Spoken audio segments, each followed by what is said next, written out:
Hello everyone. Today I am discuss database management system structure query language. This video is separately all competition exam and CUET and IBM and other all competitive exam. इसमें हम discuss करने वाले हैं पूरे के पूरे database management system SQL की। केवल मैंने यहाँ पे 2 सीट को क्रिएट किया है जिसमें चीज़ों के एकदम सिंपल टर्म्स में एक्सप्लेन करने वाला हूँ जिसे आप आसानी से समझ सकते हो। तो क्या हम स्टार्ट करते हैं।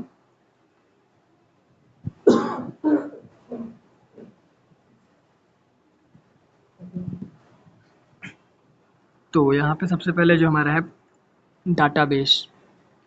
What is database?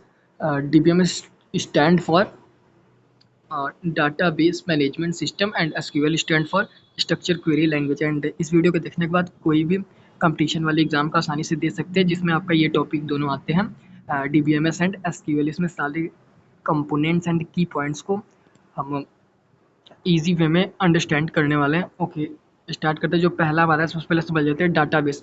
मतलब कि डेटाबेस हमारा कितने प्रकार का होता है। तो डेटाबेस हमारा 2 टाइप का होता है। डेटाबेस हमारा कितने टाइप का होता है? 2 प्रकार के। एक पहला स्ट्रक्चर डाटा एंड दूसरा अनस्ट्रक्चर्ड डाटा। एक स्ट्रक्चर डाटा, दूसरा अनस्ट्रक्चर्ड डाटा। एंड अब अगर बात करें कि डीबीएमएस क्या होता है, तो डीबीएमएस जैसे बताया डीबीएमएस डाटाबेस मैनेजमेंट सिस्टम। मतलब कि हमारे पास जितना डाटा है, हम डाटा क्या क्या हो सकता है, like name, age, parents name and class. मतलब कि जितनी भी चीज़ें हैं वो सब एक डेटा रहेंगी। इन डेटा को मैनेज करने के लिए हम डीबीएमएस का यूज़ करते हैं। मतलब कि डेटा को मैनेज करने के लिए हम किसका यूज़ करेंगे? डीबीएमएस। एंड डीबीएमएस में मल्टीपल सॉफ्टवेयर्स आते हैं जिनसे हम अपने डेटा को मैनेज करते हैं। उसके लिए multiple softwares like SQL data structure query language and MySQL, this is software, and IBM database, this is a software, Oracle the software, PostgreSQL and etc multiple type के हमारे पास DBMS टूल्स होते हैं। अब हम देखते हैं फाइल सिस्टम एंड DBMS में main difference क्या है जो मतलब हर जगह कंपटीशन एग्जाम में पूछा जाता है। कोई भी एग्जाम हो, सीयूटी एग्जाम हो एंड अदर कोई भी एग्जाम हो, उनमें पूछा जाता है। ये वीडियो जो टेक नॉलेज रखते हो एंड जिनके में database and structure query language जैसे टॉपिक्स आते हैं उनके लिए बहुत ही बेनिफिट होने वाली है। तो हम बात करते हैं फाइल सिस्टम एंड डीबीएमएस में क्या अंतर है। तो सबसे पहले समझ लेते हैं फाइल एंड डीबीएमएस। मतलब कि पहले जब हमें अपने डेटा को स्टोर करना होता था तो हम फाइल में स्टोर करते थे, बट अब हम अपने डेटा को डाटाबेस में स्टोर करते हैं। एंड फाइल में जब भी हम अपने डेटा को स्टोर करते थे तो उसमें बहुत सी डुप्लीकेसी आ जाती थी। एक ही टाइप के मल्टीपल डेटा को स्टोर किया जाता था। मतलब कि सेम डेटा लाइक 1 है, यहाँ पे भी 1 हो गया, यहाँ पे भी 2 एंड सेम नाम के रिकॉर्ड्स। तो इन सब प्रॉब्लम्स को रिजॉल्व करने के लिए, इन सब प्रॉब्लम को हटाने के लिए, इनके प्रॉब्लम को सोल्यूशन के लिए हम डीबीएमएस पे गए जो कि डाटाबेस है and database management system. And यहाँ पे हम अपने रिडंडेंसी को कम कर सकते हैं, मल्टीपल ऑपरेशन को यूज़ कर सकते हैं, एग्रीगेट फंक्शन का यूज़ कर सकते हैं, मीन मैक्स का ऑपरेशन परफॉर्म कर सकते हैं। तो इसके लिए हम डीबीएमएस का यूज़ किया। अब यहाँ पे देख लेते हैं इसके जो अंडरस्टैंडिंग मैंने क्रिएट किया है कि file system is a very slow in fetch data. File system में हमारे डेटा को काफ़ी स्लो वे में फेच किया जाता है। And DBMS is a fast compare to file system. जो हमारा डीबीएमएस होता है वो फाइल सिस्टम से काफ़ी तेज होता है। एंड डाटा रिडंडेंसी मोर, मतलब कि इसमें डाटा हमारा डुप्लीकेसी ज़्यादा होती है। रिडंडेंसी का मतलब होता है डुप्लीकेसी, डेटा हमारा इसमें ज़्यादा डुप्लीकेट होता है। And DBMS data redundancy is small and use query SQL. मतलब कि एसक्यूएल में हम अपने डेटा को रिडंडेंसी को रिमूव करने के लिए एसक्यूएल क्वेरी का यूज़ किया जाता है। एसक्यूएल क्वेरी का यूज़ क्यों किया जाता है? तो ये स्ट्रक्चर क्वेरी लैंग्वेज है। मतलब कि डाटाबेस से बात करने के लिए हमें एक लैंग्वेज प्रोवाइड करता है। And third, so one time one data record. मतलब एक टाइम पे हम अपने फाइल सिस्टम में एक ही डाटा को देख सकते हैं। And DBMS so one time multiple data specific record using select query. मतलब क्वेरी की सहायता से हम पूरे रिकॉर्ड को देख सकते हैं। हमारे पास ये पूरा रिकॉर्ड है एंड इन पूरे रिकॉर्ड को शो करना है तो हम डीबीएमएस का यूज़ करेंगे। एंड अगर हमें केवल एक ही रिकॉर्ड अगर हम शो किया जाता था वो हमारा फाइल सिस्टम था। ये काफ़ी स्टैटिक होते थे, ये काफ़ी डायनेमिक होते थे। And file system is private less security, इसमें सिक्योरिटी कम हुआ करता था। एंड जो डीबीएमएस है इसमें मोर सिक्योरिटी प्रोवाइड की जाती है like backup password ADC. And file system searching complex file system में हम किसी भी अपने फाइल को अगर हमें सर्च करना होगा तो उसमें सर्चिंग काफ़ी कॉम्प्लेक्स होगी। एंड डाटाबेस मैनेजमेंट सिस्टम में सिक्योरिटी सर्चिंग काफ़ी फास्ट होती है। हम किसी भी क्वेरी को परफॉर्म करके पैटर्न को फाइंड कर सकते हैं, लाइक जैसे एक लाइक ऑपरेटर होता है जिसे हम परसेंटेज से एंड अंडरस्कोर से यूज़ करते हैं। सो यहाँ तक चीज़ें सिंपल टर्म्स में मैंने एक्सप्लेन किया।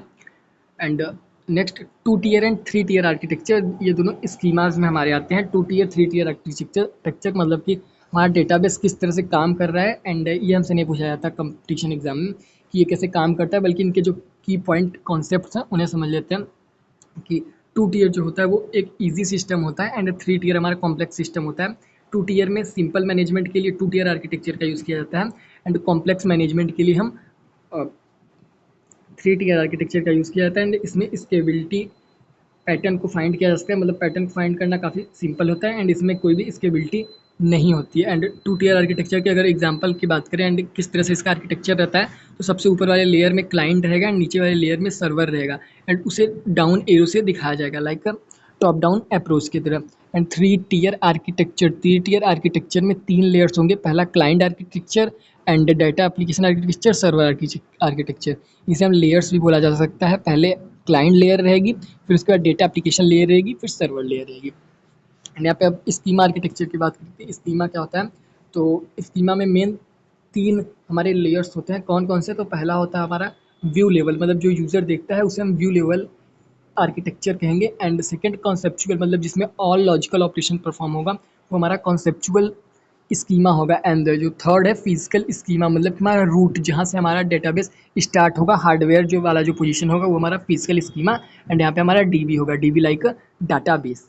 अब हम यहाँ पे बात करते हैं कि की, what is the key. So key is a attribute from the table. जो की होते हैं वो हमारे टेबल का एक एट्रीब्यूट होता है, मतलब कि जब भी हम कोई भी टेबल को क्रिएट करते हैं, जब भी हम किसी भी टेबल को क्रिएट करेंगे तो उसके लिए हमें की को बनाना पड़ेगा। लाइक की मल्टीपल टाइप्स की हो सकती हैं, जैसे प्राइमरी की, फॉरेन की, अल्टरनेट की, कैंडिडेट की, इस टाइप से। यहाँ पे क्या लिखा है, की is attribute from the table, multiple type of की, प्राइमरी की, फॉरेन की, कैंडिडेट की एंड अल्टरनेट की, ईटीसी एंड एक सुपर की। तो यहाँ पे प्राइमरी की देखते हैं, तो primary key is use to always candidate key, मतलब कैंडिडेट की को हम प्राइमरी की आसानी से बना सकते हैं। प्राइमरी की क्या होती है, तो हमारे पास इस तरह से टेबल होगा एंड प्राइमरी की वो की होगी जिसमें हम केवल unique and not null value को रखते हैं। यूनिक लाइक हमारा रोल नंबर हो गया, रोल नंबर सभी का यूनिक ही होगा, तो 1 2 3 एंड हम रोल नंबर को खाली नहीं छोड़ सकते क्योंकि प्राइमरी की हमेशा यूनिक रहेगा एंड नॉट नल रहेगा। खाली नहीं छोड़ सकते, यूनिक भी रखेंगे और किसी भी कॉलम को खाली नहीं रखेंगे, तो इस तरह से हम किसी भी डुप्लीकेशन नहीं कर सकते। जैसे फॉरेन की अगर बात करें तो फॉरेन की क्या होता है, सो फॉरेन की 2 टेबल के बीच में रिलेशन को फाइंड करने के लिए फॉरेन की का यूज़ किया जाएगा। हमारे पास इस तरह से 2 टेबल हमें दिया गया है एंड ये हमारे पास 2 टेबल है, इसमें एक हमारा आईडी है एंड एक रोल नंबर एंड यहाँ पे नेम एंड यहाँ पे रोल नंबर। सो हम ये यहाँ पे जो हमारा ये हमारा फॉरेन की बन जाता है एंड ये हमारा प्राइमरी की। अब इस रोल नंबर से हम अपने इस वाले टेबल के डेटा को फाइंड कर सकते हैं, मतलब अगर हमने रोल नंबर 1 किया तो यहाँ पे भी एक अगर मैच होगा तो इसका नाम हमें शो हो जाएगा। रोल नंबर 1 के नेम को शो करने के लिए हम अपने दूसरे वाले टेबल में डायरेक्टली मूव करके अपने कैंडिडेट के नेम को पता लगा सकते हैं। तो यहाँ पर हमारा ये फॉरेन की हो गया, मतलब कि एक टेबल का रेफरेंस हमने दूसरे टेबल में लिया, वो हमारा फॉरेन की हो गया। सो यहाँ पे इसको देखते हैं फॉरेन की हमने किस तरह से, यहाँ पे मैंने मेंशन किया है कि दिस इज़ अ रेफरेंशियल की, one table data reference and table, one table record and second table record delete. मतलब कि अगर हम एक टेबल के डेटा को अगर हम रिकॉर्ड कर देंगे, दूसरे टेबल का डेटा हमारा रिकॉर्ड हो जाएगा, जिसे हम प्राइमरी की एंड फॉरेन की बनाए हैं। अगर हम अपने फॉरेन की को डिलीट कर देंगे तो हमारे प्राइमरी की वाला जो टेबल में है वो डिलीट हो जाएगा। एंड सुपर की बात करें, सुपर की क्या होता है, तो कैंडिडेट की के साथ कोई भी एट्रीब्यूट ऐड करेंगे तो हमारा सुपर की हो जाएगा। सीधा आप कॉन्सेप्ट को याद रखिए कि कैंडिडेट की के साथ कोई भी एट्रीब्यूट ऐड किया जाएगा तो हमारे सुपर की बन जाएगी। लाइक एज के साथ रोल नंबर को ऐड करेंगे तो वो हमारा सुपर की बन जाएगा, रोल एंड एज। तो ये हमारा एक सुपर की बन गया। इस टाइप से जो हमारा की बनेंगे उसे हम सुपर की कहेंगे। अब next E R model, what is E R model. E R model, E R stand for E R, entity relationship मतलब कि मल्टीपल इंडिटी के बीच में रिलेशनशिप को फाइंड करने के लिए ईआर मॉडल का यूज़ होता है। मल्टीपल रिलेशन को फाइंड करने के लिए ईआर मॉडल का यूज़ होगा। ईआर मॉडल में मल्टीपल सिंबल्स होते हैं एंड अलग अलग चिप्स होते हैं जिसे हम देख सकते हैं। इसमें जो पहला है तो मल्टी वैल्यूड एट्रीब्यूट का सिंबल कौन सा होता है, तो दो ओवल सी से दिखाते हैं एंड सिंगल एट्रीब्यूट एक ओवल सी से दिखाएंगे एंड डिराइव्ड एट्रीब्यूट लाइक ये हमारे पास एक डेटा है एंड इस डेटा के dot dot dot dot dot करके हम जब दिखाएंगे तो हमारा डिराइव्ड एट्रीब्यूट होगा। एंड कंपोजिट एट्रीब्यूट क्या होगा, तो कंपोजिट एट्रीब्यूट लाइक यहाँ पे हमारे पास एक कॉलम हो जाएगा एंड इसके मल्टीपल भाग लाइक ये स्टूडेंट होगा, स्टूडेंट के नेम क्लास रोल नंबर।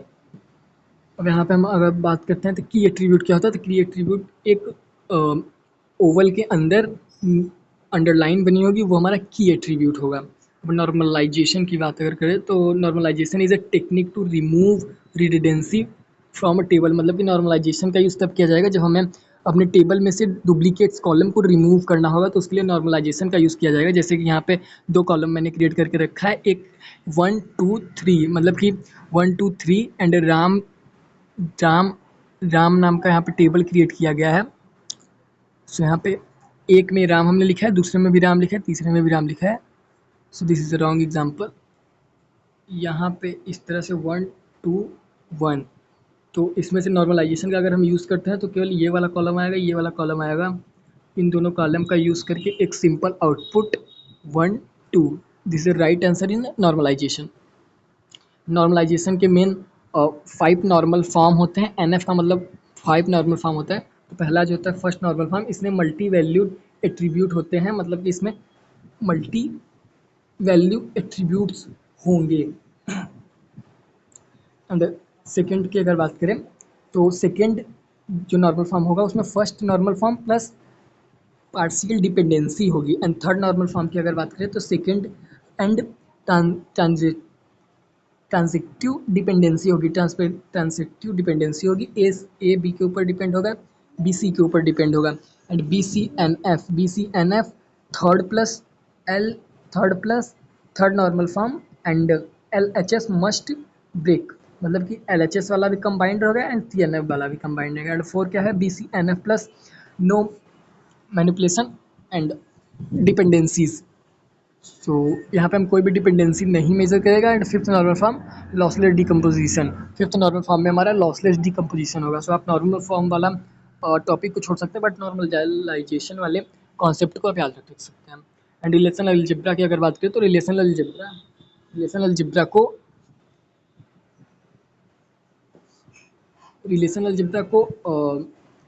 1970 में EF कॉर्ड द्वारा बताया गया था। रिलेशनल अलजेब्रा में मेन हमारे जो ऑपरेटर्स होते हैं उनके दो टाइप्स होते हैं। कौन कौन से, बेसिक ऑपरेशन एंड दूसरा डिराइव्ड ऑपरेशन। बेसिक ऑपरेशन में हमारे कौन कौन से होंगे, तो प्रोजेक्शन होगा, सिलेक्शन होंगे, क्रॉस होंगे, product and union product, rename product, set difference. And यहाँ पे इन सभी के सिंबल होंगे। प्रोजेक्शन को हम पाई से दिखाएंगे, सिलेक्शन को सिग्मा से दिखाएंगे, क्रॉस को कट वाले निशान से दिखाएंगे, यू को यूनियन से दिखाएंगे एंड रीनेम को रीनेम वाले सिंबल से दिखाएंगे like row and set difference को स्मॉल इस वाले लाइन से दिखाएंगे।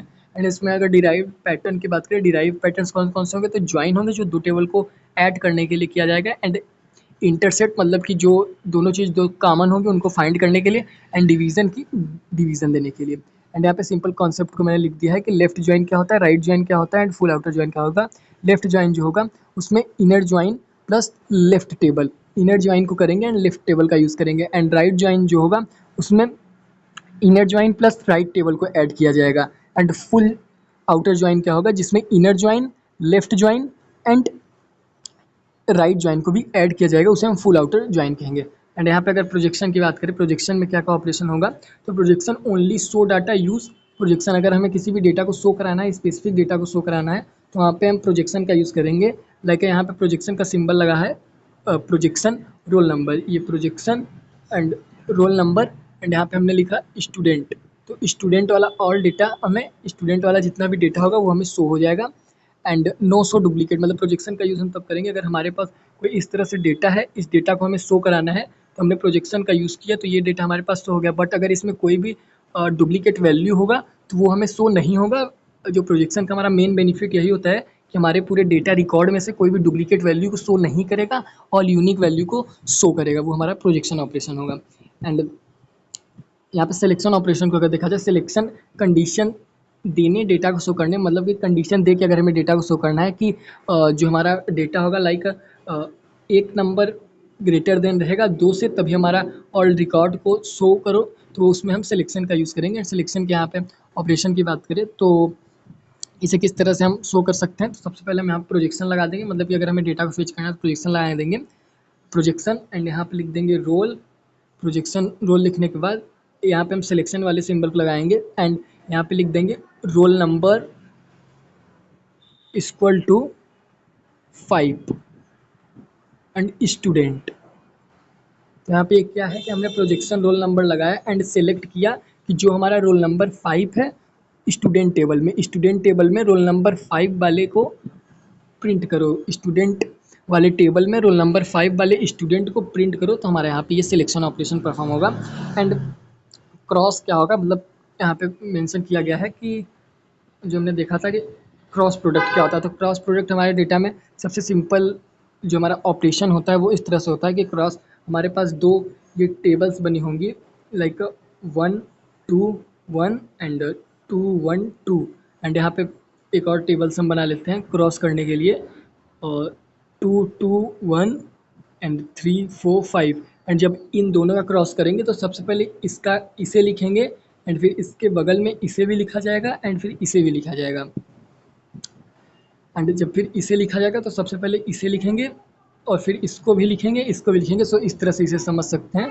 मैंने बड़े में एक टेबल को बना दिया एंड सबसे पहले हम इसका क्रॉस करेंगे तो 1 2 एंड 1, एंड अब हम डायरेक्ट मूव करेंगे 2 2 1 पे, तो 2 2 1 एंड फिर से 1 2 1, एंड अब हम इसमें इसका मल्टीप्लाई करेंगे तो 3 4 5, तो यहाँ पे 1 2 1 3 4 5, सेम इसी तरह इसको भी करेंगे 2 1 2, मतलब कि 2 1 2 सबसे पहले लिखेंगे 2 1 2 एंड फिर उसके बाद 2 2 1, तो यहाँ पे 2 2 1 एंड फिर से 2 1 2 लिखेंगे तो 2 1 2 एंड फिर 3 4 5, एंड यहाँ पे ये हमारा क्रॉस प्रोडक्ट हो गया। तो सिंपल टर्म्स है क्रॉस प्रोडक्ट, हर बार ये एग्जाम्स में पूछे जाते हैं, आप एक कॉन्सेप्ट क्लियर है तो आसानी से इसे हैंडल कर सकते हैं। एंड सेट क्या होता है, तो सेट का सिंपल सा example A dot B is not equal to B minus A, मतलब कि ए डॉट बी का जो हमारा प्रोडक्ट होगा वो कभी भी बी माइनस ए के बराबर नहीं होगा, तो हमारा सेट होगा।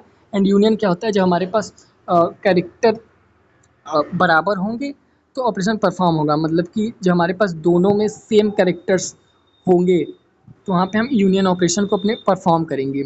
जैसे कि यहाँ पे मेंशन है हाँ, हम इसे इस तरह समझ सकते हैं कि हमारे पास दो कॉलम्स होंगे, एक कॉलम ये हो गया, एक कॉलम ये हो गया, एक कॉलम में हमने लिख दिया A and B and C, and यहाँ पे लिख दिया 1 2 3, यहाँ पे 1 2 3 लिख दिया, एंड दूसरा हमारा जो पास कॉलम है उसमें ए लिखा, बी लिखा एंड 1 एंड 2, तो यूनियन ऑपरेशन हमारा तभी परफॉर्म होगा जब दोनों टेबल में कोई वैल्यू सिमिलर हो, तो वहाँ पे हम अपने यूनियन ऑपरेशन परफॉर्म कर सकते हैं। तो यहाँ पे जो हमारा नेम वाला कॉलम है उनकी वैल्यू दोनों सिमिलर है, एंड जब दोनों वैल्यू सिमिलर है तो उसमें से कोई भी डुप्लीकेट वाला, मतलब जितनी भी वैल्यू सिमिलर होंगी उतनी ही वैल्यू को प्रिंट कराना है, बाकी जो अलग सी वैल्यू से प्रिंट नहीं कराना है। तो इसका इन दोनों को यूनियन इनका फाइंड करने के बाद जो हमारा आउटपुट आएगा वो हमारा आउटपुट कुछ इस तरह से रहेगा कि ए एंड बी, सो यहाँ पे भी ए बी है एंड यहाँ पे भी ए बी है, तो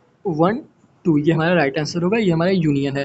तो इस इनके बीच का यूनियन हम इस सिंबल से दिखाते हैं। सो यहाँ पे आप लोग को सिंपल वे में अंडरस्टैंडिंग हो गई। अब हम देखते हैं एसक्यूएल स्ट्रक्चर क्वेरी लैंग्वेज, जो नॉर्मल एसक्यूएल को भी यहीं पे एक्सप्लेन किया गया है, बाकी अभी नेक्स्ट में है। तो एसक्यूएल का पूरा नाम structure query language, and SQL के मेन 3 कमांड होते हैं। एसक्यूएल में जब भी हम कोई ऑपरेशन परफॉर्म करते हैं, मतलब कि DBMS में ऑपरेशन को परफॉर्म करने के लिए हम एसक्यूएल का यूज़ करते हैं। DBMS में कोई भी ऑपरेशन को परफॉर्म करने के लिए एसक्यूएल का यूज़ किया जाएगा, जिसका पूरा नाम होता है स्ट्रक्चर क्वेरी लैंग्वेज। इसमें मल्टीपल कमांड्स का यूज़ किया जाता है। तो कौन कौन से कमांड एसक्यूएल में पाए जाते हैं, एसक्यूएल में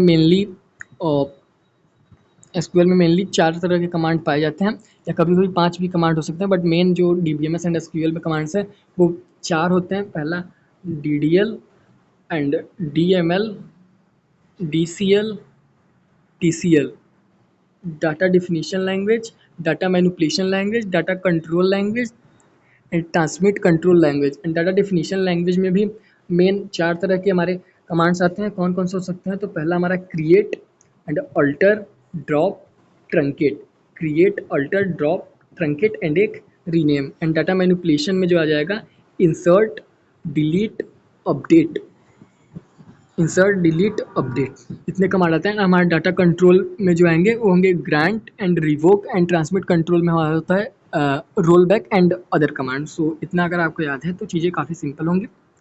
एंड यहाँ पे हम नेक्स्ट वाले पे चलते हैं। यहाँ पे फंक्शन के टाइप्स भी मैंने यहाँ मेंशन करके रखा है कि डाटाबेस में फंक्शन कितने प्रकार के होते हैं। तो डाटाबेस एंड एसक्यूएल में फंक्शन हमारे 2 टाइप के होते हैं, एक स्केलर फंक्शन, एक एग्रीगेट फंक्शन, जो कि आगे मैं बताने वाला हूँ। एग्रीगेट फंक्शन क्या होता है एंड स्केलर फंक्शन में जैसे आपके सामने डिस्कस हुआ कि यूनियन एंड क्रॉस प्रोडक्ट ये सब हमारे स्केलर हैं। एंड जो एग्रीगेट फंक्शन है मीन मैक्स लेंथ काउंट इस तरह के जितने भी ऑपरेशन होंगे वो हमारे एग्रीगेट फंक्शन होंगे।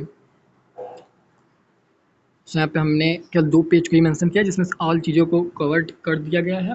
सो सिंपल टर्म्स में इसे भी एक्सप्लेन कर देते हैं। अब यूज़र एंड डेटा एसक्यूएल, फिर से मैंने यहाँ पे एसक्यूएल वाले पोर्शन को एक्सप्लेन करने की कोशिश किया कि स्ट्रक्चर क्वेरी लैंग्वेज एंड पहले जो हमारा एसक्यूएल था उसे सीक्वल के नाम से जाना जाता था, बिकॉज फिर कुछ टाइम्स बाद हम एसक्यूएल नाम से बोलने लगे। एंड यहाँ पे एसक्यूएल के जो मैंने कमांड्स बताएं DDL, DML, DCL, TCL and उनके भी अंदर के ऑल टॉपिक्स को मेंशन किया है कि डीडीएल कमांड में कौन कौन से हो सकते हैं। तो क्रिएट, किसी भी टेबल को क्रिएट करने के लिए क्रिएट कमांड, किसी भी टेबल के स्ट्रक्चर को चेंज करने के लिए अल्टर कमांड, एंड किसी भी टेबल को परमानेंटली डिलीट करने के लिए ड्रॉप कमांड।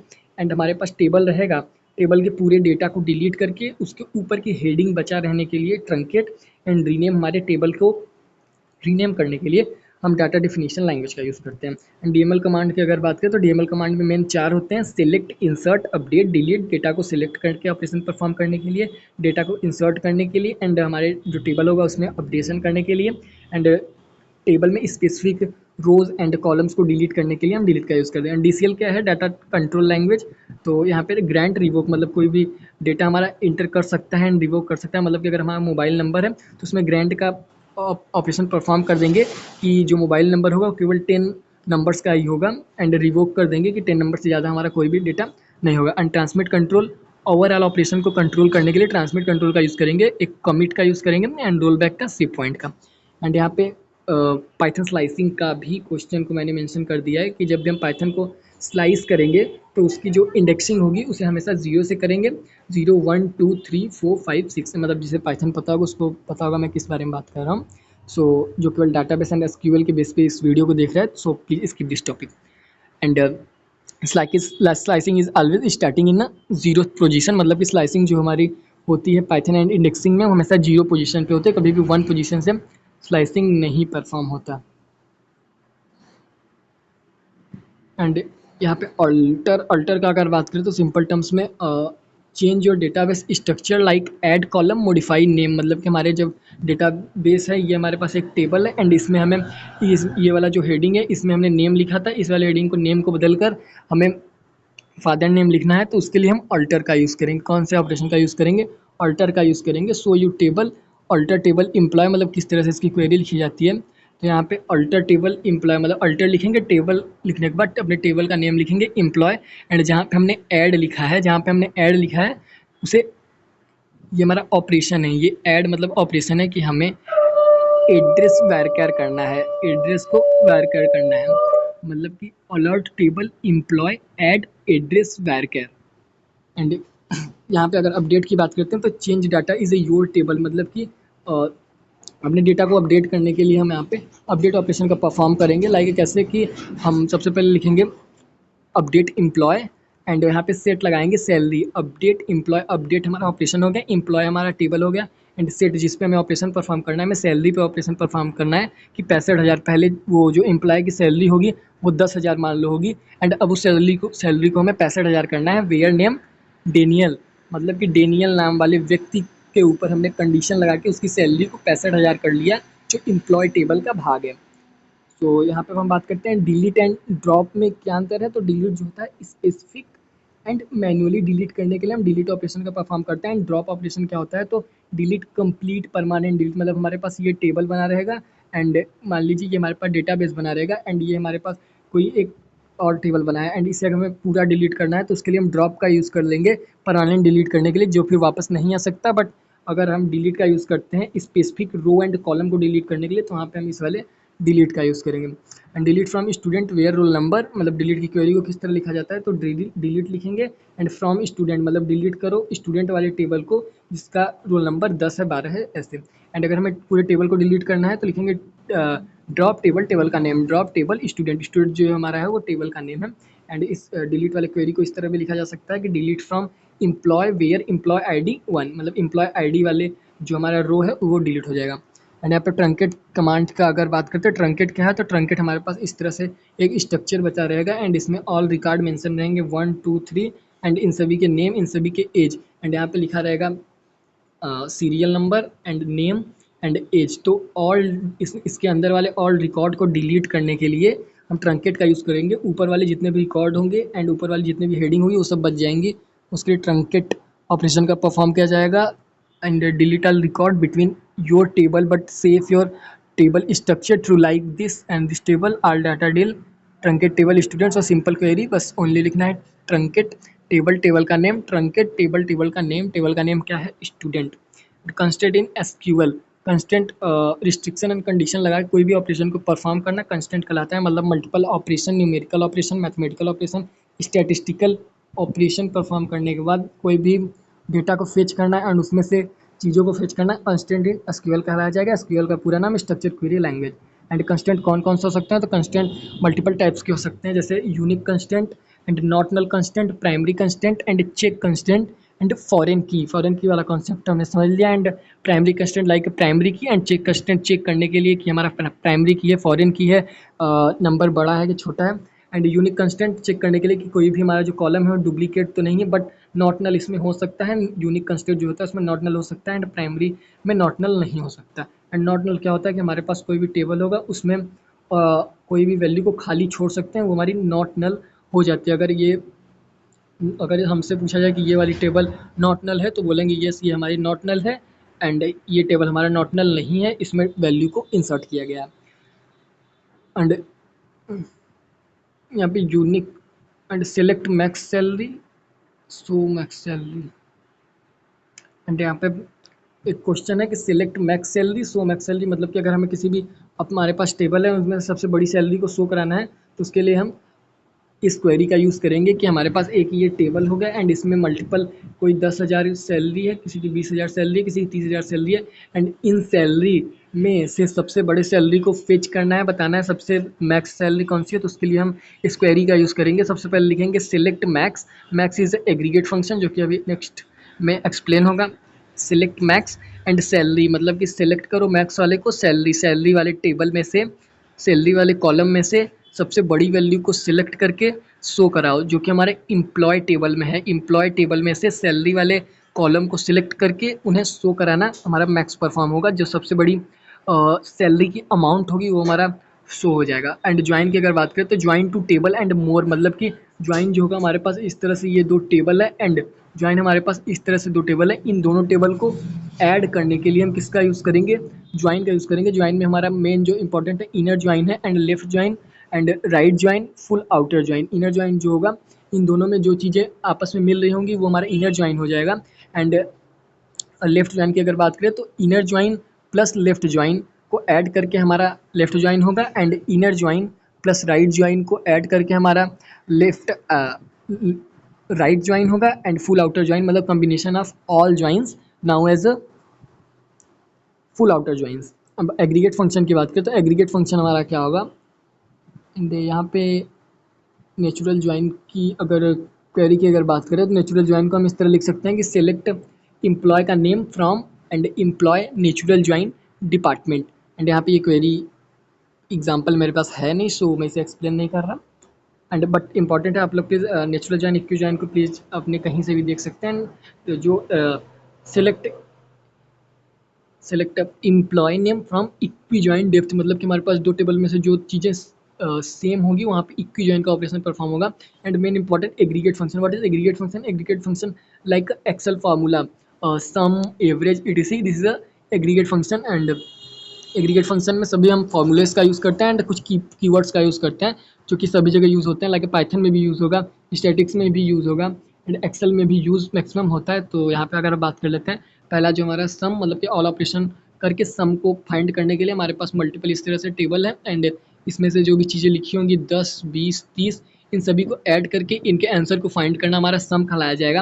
एंड एवरेज क्या होगा, तो इन सभी को ऐड करके ऊपर लिखना, लाइक हमारे पास 1, 2, 3 है तो 3, 2, 5, 1, 6, 6 को लिखेंगे एंड जितनी ये वैल्यूज़ हैं, ये 3 है तो 3 लिखेंगे, 3 दूना 6, तो हमारा जो राइट आंसर होगा वो हमारा 2 हो जाएगा। सो इस तरह से हम अपने एवरेज को फाइंड करते हैं। एंड काउंट क्या होगा, मतलब कि हमारे पास इस तरह से पूरा टेबल है एंड इस टेबल में मल्टीपल रिकॉर्ड है, इन रिकॉर्ड्स को हमें गिनना है, काउंट करना है कितना है, तो वहाँ पे हम काउंट फंक्शन का यूज़ करेंगे।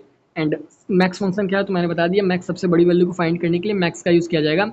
एंड मीन फंक्शन सबसे छोटी वैल्यू को फाइंड करने के लिए मीन का यूज़ किया जाएगा। एंड ग्रुप बाई मतलब कि हमें ग्रुप में किसी भी चीज़ को फाइंड करना है तो वहाँ पे हम ग्रुप बाई का यूज़ करेंगे। एंड अगर सम के क्वेरी की अगर बात करें तो सम में कौन से क्वेरी हो सकते हैं, तो सिलेक्ट सम, सबसे पहले लिखेंगे select and sum price from product, मतलब प्रोडक्ट नाम का जो हमारा टेबल है उसमें प्राइस वाले में से चेक करो कि सबसे मतलब प्राइस वाले को चेक करो कि ओवरऑल कितनी प्राइस है, तो सबको जोड़ के बता देगा। And select average price from product वाले टेबल का हमें एवरेज बताओ कि प्रोडक्ट वाले टेबल में कितनी एवरेज है, मैंने ऊपर एवरेज निकाल के बता दिया। एंड काउंट मतलब कि पूरे टेबल में हमें काउंट करके बताओ, जो प्रोडक्ट वाला टेबल है उसमें हमें काउंट करके बताओ कि कितने हमारे प्रोडक्ट्स हैं एंड अदर जितनी भी चीज़ें हैं। And max complete add complete, so सबसे ज़्यादा वाला जो हमारा सैलरी होगी एंड इस तरह से जो चीज़ें होंगी प्रोडक्ट वाले लिस्ट में वो हमें शो करो। प्राइस वाले जो हमारा कॉलम होगा उसमें से शो कराओ कि सबसे बड़ी वैल्यू कौन सी है। सेलेक्ट मीन मतलब कि सबसे छोटी वाली वैल्यू को शो कराओ। एंड ग्रुप बाय की अगर बात करें तो group by select branches sum aggregate from sales, select branch sum aggregate, हम सेलेक्ट ब्रांच करेंगे सेल्स वाले टेबल में से ब्रांच को सिलेक्ट करेंगे एंड सम अमाउंट उसमें से ऑल अमाउंट को गिन लेंगे, मतलब कि ब्रांच सेल्स वाले एम्प्लॉय में हम ब्रांच वाले टेबल से गिन लेंगे कि कितने हमारे ब्रांच हैं एंड सेल्स हैं। तो यहाँ पे ग्रुप बाय ब्रांच का यूज़ इस तरह किया जाएगा कि ग्रुप बाय ब्रांच है एक मुंबई दिल्ली एंड मुंबई दिल्ली, तो मुंबई के सामने जितने हमारे मुंबई 500 है एंड मुंबई 200 है, तो यहाँ पे 2 डेटा लिखे हैं तो 2 लिखने का कोई मतलब नहीं है। एंड दिल्ली भी 2 बार है तो दिल्ली 2 लिखने का कोई मतलब नहीं, इन्हें हम ग्रुप कर देंगे, मुंबई को ग्रुप करके उनके डेटा को ऐड कर देंगे। तो लाइक यहाँ पे मैंने लिखा है मुंबई 7000, सो हम 5 और 2 को जब ऐड करेंगे तो 7000 एंड दिल्ली 2 बार है तो इन्हें भी हम ग्रुप कर देंगे 3 एंड 4। सो इस तरह से इस क्वेरी लिखी गई है कि select branch sum amount, select branch sum amount को सिलेक्ट करना है फ्रॉम सेल्स वाले में से ग्रुप बाय ब्रांचेस, ब्रांच को ग्रुप करके जितने भी ब्रांच अगर डुप्लीकेट है तो उन्हें ग्रुप करके इस तरह ऑपरेशन परफॉर्म किया जाएगा। एंड डिस्टिंक्ट क्या होता है, तो डिस्टिंक्ट मतलब is not aggregate function, it is a keyword.